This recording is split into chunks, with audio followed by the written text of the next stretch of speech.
What's up, guys?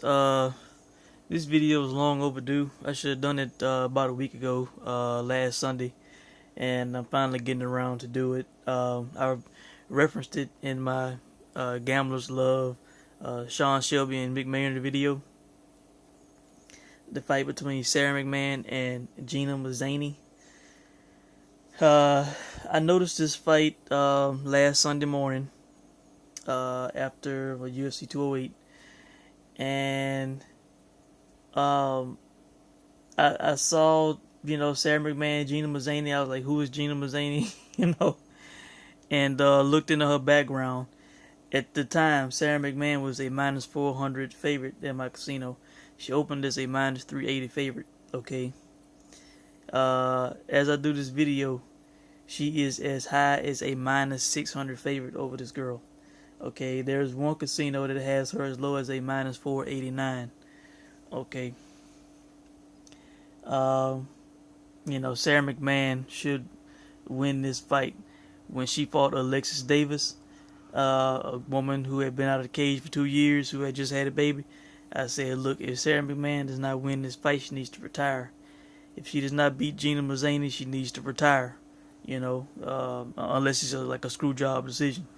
But fact is, she should finish this girl, and which I'm not really touching. But the inside the distance prop for McMahon is at a plus 162, and I think that is a good value. Half of her wins, she has 10 wins. Half of them have come inside the distance. Okay. Now, who is Gina Mazany? Okay. Go to Gina Mazany's shirt dog. It says she is 4-0. Maybe that's why Sara McMann only opened as a minus 380 favorite. As I said in the Gamblers Love Sean Shelby McMahon video, I think she should have opened as a minus 700 favorite over this girl. As you see now, the line is going down to minus 600. Okay. Gina Mazany is a 28-year-old, born in 88. She's 5'6". She trains with Extreme Couture in Vegas. She's a bantamweight. Okay. Now let's look at her record. Okay. She made her pro debut in 2008. Okay. She got a win, a submission in the first round. Then she had a fight a couple months later in 2009. Okay. She won that fight by TKO. Alright. Now this is where it gets interesting. She did not have her next fight until 2013. That was 4 years out of the cage. Why that is, I don't know. Maybe it was personal reasons. Maybe she just wasn't making enough money in the sport. Maybe she was losing money trying to be a fighter. I don't know. But she was out of the cage for 4 years. Okay. And she had her next fight in March 2013, which she won by unanimous three-round decision. Okay. After that fight is when she had her fight for the Ultimate Fighter. Okay, I believe it was the fight if you win, you get in the house. Okay, she lost that fight to who we now know is a stud, one of the best in the world, Juliana Pena. Okay, that fight is on YouTube, and if I remember, I will try to find a link and post it either in the description box or the comment section to this video. Okay. Now, I did not put two and two together when I first did my research on this fight. But what I'm thinking could have happened, I don't know this for a fact, but what I'm thinking is a strong possibility. This girl had been out of the cage for 4 years? She made her comeback fight, 2 months before the fight against Juliana Pena, with Tough. Okay.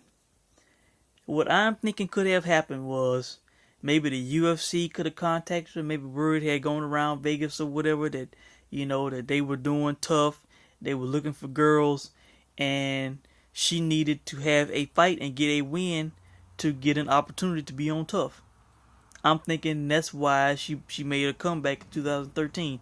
I could be wrong, but it just seemed, as I thought about it over the days, it just seems kind of peculiar that she, had a fight 2 months before her Tough trial. Okay, So I think that's what got her back into the cage after a 4 year hiatus. She probably didn't see much. She didn't see the career going anywhere. Like I said, it could have been personal reasons, or financial reasons. I don't know. But she took a 4 year break. I don't know if she was training or not during that time, getting better, or if she just completely left it alone. I don't know. Okay. So in that fight with Juliana Pena, okay, she got smoked, man. I'm gonna read you my notes. Okay, it's a 2 round fight. Okay, she lost both rounds. Okay, and this was May 29th, 2013. Okay, she pushed Juliana against the cage. Juliana pushes away, gets tripped takedown. Mazany on her back, getting dominated. Punches, submission attempts. No answer. Appeared to want out. Okay, second round. Juliana comes out and drops her with her right hand. I mean, she just came straight across the cage and started throwing on this girl. Had no respect for the girl. Tried to get her out of there. Threw her right hand, dropped her. Okay, another trip takedown. Okay, she pounded on her. I think it should have been stopped around the minute and 30 mark left in the fight. Okay, she appeared to quit. She laid down. She was laying there covered up, no answers off her back. Okay, and she lost the decision. Didn't get in the house. Okay, like I said, when I saw the fight, man, she was on her back. She had no answers. Looked like she quit. Like she wanted out of that fight. Okay, now that was March 2013. Okay, her next fight was not until May of 2016. Okay, that was a 3 year break. So she had one 4 year break and then another 3 year break. Okay, this fight was against a girl named Katie Hawley or Haley. This fight is on Fight Pass. If you have Fight Pass, it was at Alaska Fighting Championships 124. I'm pretty sure if you type in the girl's name, Gina Mazany, it should pop right up. That's how I found it. Okay. All right. Now this fight, I watched this fight. This fight was no contest. This Katie Haley girl, or Hawley, this girl was undersized. She was like 5'2". She probably should be a strawweight. She weighed in at 135, but she probably should fight at 115. Okay. This girl Mazany had no respect for the girl because she was so small. She basically went across the cage and just bum rushed her, just started throwing haymakers and got her down and pounded her out. That's basically how the fight was. Okay, no contest. So don't take much out of that win, out of that comeback for Mazany. Okay, these are my notes on that fight. Okay, May 18th, 2016. Mazany was announced as a wrestler boxer. Her opponent was 5'2", should be a straw flyweight, local Alaska fighter. She had no respect for her, ran out, brawled, takedown, pounded out. This girl Katie Haley, up to that point, was 2-1. She had been a pro for only 1 year and 3 months, and this was, like I said, Alaska Fighting Championship 124. Okay, and she has been out of the cage since then, and now she is coming back almost a year later against Sara McMann. So from looking at her her fight history, I think that this girl's intention basically was to make it to the big show, to fight on the big stage. She wasn't getting there, so she would drop out. She would quit on her career. Now, was she training all those years, staying in the gym, getting better? I don't know.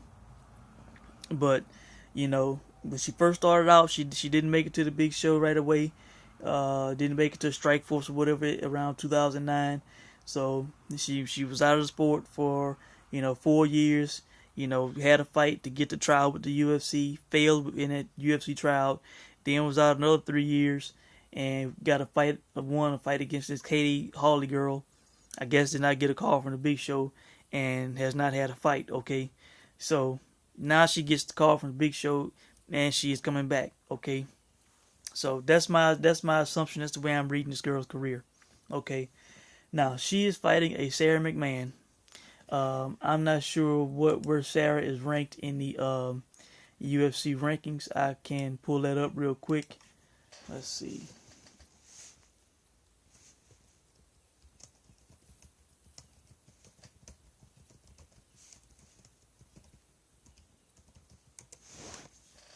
I know she is top 10. Let's see.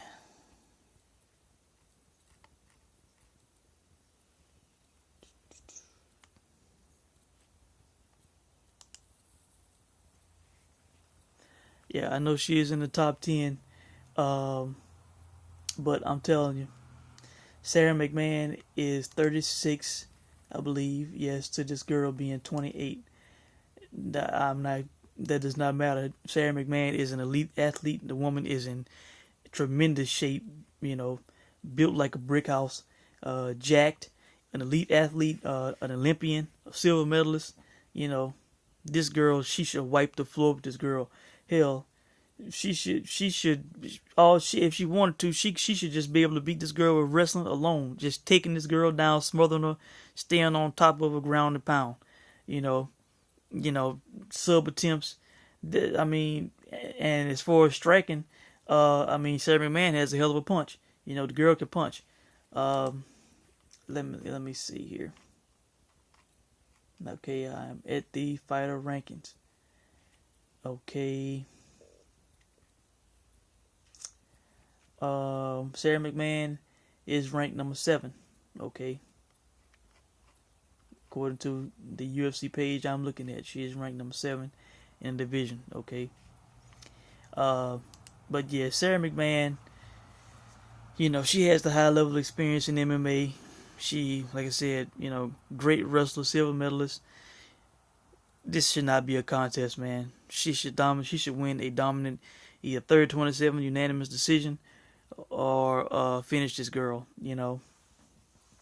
So that's how I am seeing this fight. Looks like Mazany girl might have an inch in height over Sara McMann. Does not matter, you know. Uh, like I said with Alexis Davis, like I like to say, and when it comes to certain fights and certain fighters, look, she is fighting a girl who has had long lapses in her career. I don't know if she was training or not, but this girl should not be on her level, man. If Sara McMann does not win this fight, she needs to retire. Like as I like to say, this is a must win for Sara McMann. She got it done against Alexis Davis. She got the arm triangle in the second round. Now, in my opinion, she should finish this girl. But, hell, I know minus 600 might be high. For some of y'all to wager, usually I would not be high on it. But, take that and parlay it with something else. Do an open parlay, whatever. Do a 2 or 3 teamer. And I would take that because I think this should be a lock, or if you use the casino that's going at it with a minus 489, I believe, still a good option. So, that's my breakdown of this fight, guys. This should be an easy one for Sara McMann. If she does not win this, it is going to be terrible. Okay. So you guys can let me know what you think. And, hey, we're going to have Bellator tonight. Fedor and Mitrione. That should be a good card. I will be doing a post-fight. And hopefully we will get a good UFC tomorrow. We also have boxing on Showtime tonight too, Adrian Broner. So, yeah, some good stuff coming on tonight. You guys have a good Saturday, and I will be in touch soon. Take care.